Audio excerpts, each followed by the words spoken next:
You are hereby initiated into Rated Exploited.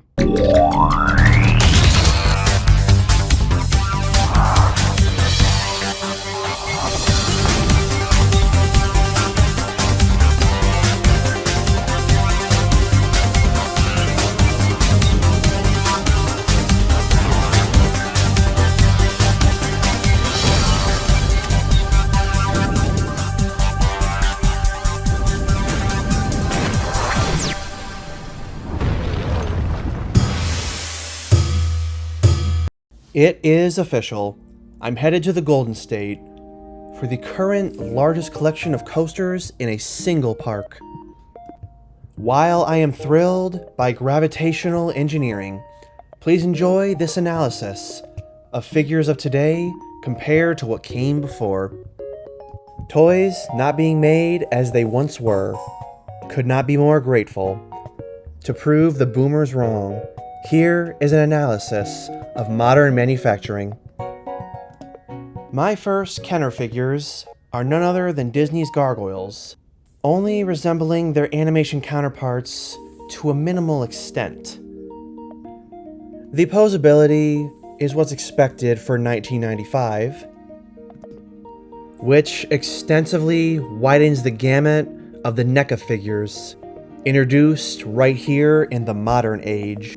Many of these petrified expressions are meme-worthy, which is a running theme for this video. This Goliath figure is reminiscent to the character of Flabber from Beetleborgs in the 90s, the American rendition of the Japanese Metal Heroes. I can easily show one Kenner figure to its NECA counterpart to anyone outside the fanbase, and they would never guess it's the same character. It is a 2-decade difference, but the greatest aspect is how far tech has come. Outside both the figure lines, I have discovered even more remarkable innovations of the figures, such as this sinfully proportional Lara Croft figure by Toy Biz. And, like comparing the Square Enix game to the polygons of the 90s, both figures respectfully follow suit. I will now divert to another modern figure, not listed as a toy, but an adult collectible. To an extent I understand, but I cannot see it as any less of an action figure.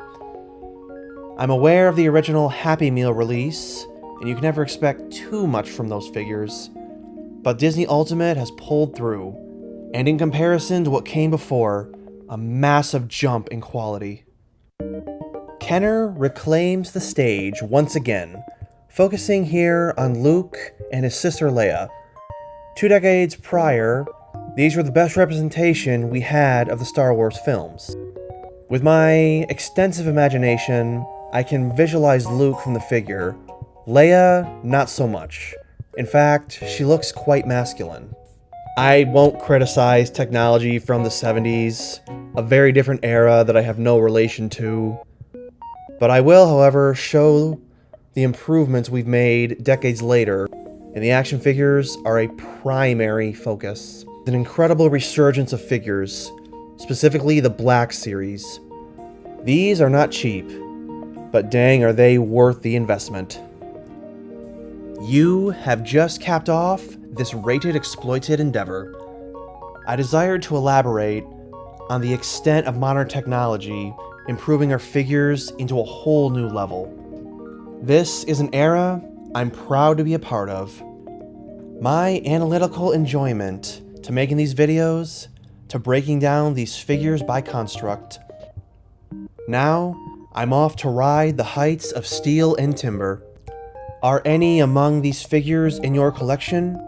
Are these selections entirely new and in your highest desire? I am in absolute hype to collect each NECA Gargoyles figures. If you are unfamiliar with the series, the details put into the figures is a perfect representation to the amount of lore in the TV show alone.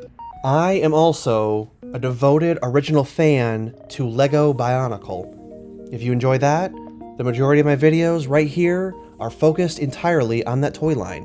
Why not add this video to your like list? It's a simple, valiant action, one you may forget as early as tomorrow, but I dearly hope you do not forget Rated Exploited.